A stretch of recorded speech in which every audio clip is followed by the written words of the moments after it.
पिछले सत्र में हमने वर्कबुक और एमएस एक्सेल की वर्कशीट के बेसिक्स के बारे में सीखा। इस सत्र में हम वर्कशीट में डाटा को स्टोर करना और उसे संपादित करके कैसे उपयोग करना है सीखेंगे। हम यह भी सीखेंगे कि हम विभिन्न डाटा टूल्स जैसे ग्राफ्स या चार्ट्स का उपयोग करके डाटा को और अधिक आकर्षक कैसे बना सकते हैं।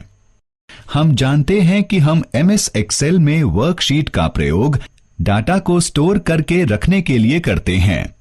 हर एक वर्कशीट रो और कॉलम से मिलकर बनती है। रो और कॉलम जब एक दूसरे से मिलती है तो सेल का निर्माण होता है। इन सेलों में डाटा सम्मिलित होता है। आसान संदर्भ के लिए हर सेल के मिलन बिंदु को हम एक नाम देते हैं। उदाहरण के लिए वो सेल जो कॉलम ए और रो 5 में होता है A5 सेल के रूप में जाना जाता है। यह नाम रिबन के नीचे नाम बॉक्स में प्रदर्शित होता है। एडजेसेंट सेल के समूह को रेंज कहा जाता है। उदाहरण के लिए A1 से A5 तक के सेल की रेंज को A1 A5 के रूप में दर्शाया जाएगा। इसे सक्रिय बनाने के लिए सेल पर क्लिक करें। आप सेल पर एक आयताकार सीमा देख सकते हैं। यह दर्शाता है कि सेल सक्रिय हो गया है। अब आप इसमें डाटा दर्ज कर सकते हैं। ये डाटा संख्या, टेक्स्ट, दिनांक या समय पर आधारित हो सकता है। चलिए देखते हैं किसी सेल में टेक्स्ट और संख्या कैसे दर्ज कर सकते हैं। 1. सेल पर क्लिक करें। 2. जो संख्या या टेक्स्ट आप दर्ज करना चाहते हैं लिखें। 3. एंटर या टैब दबाएं।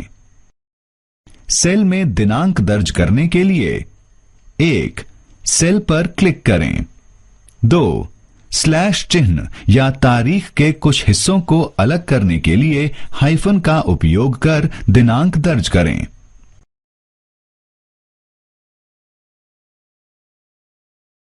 3. एंटर या टैब दबाएं। 12 घंटे की घड़ी पर आधारित समय सीमा दर्ज करने के लिए एक जगह छोड़ने के बाद समय सीमा दर्ज करें और फिर A या P लिखें। एमएस एक्सेल डिफॉल्ट रूप से समय को AM में दर्ज कर लेगा। एमएस एक्सेल एक क्लिक में एक ही समय में कई सेलों में एक ही डाटा दर्ज करने की अनुमति देता है।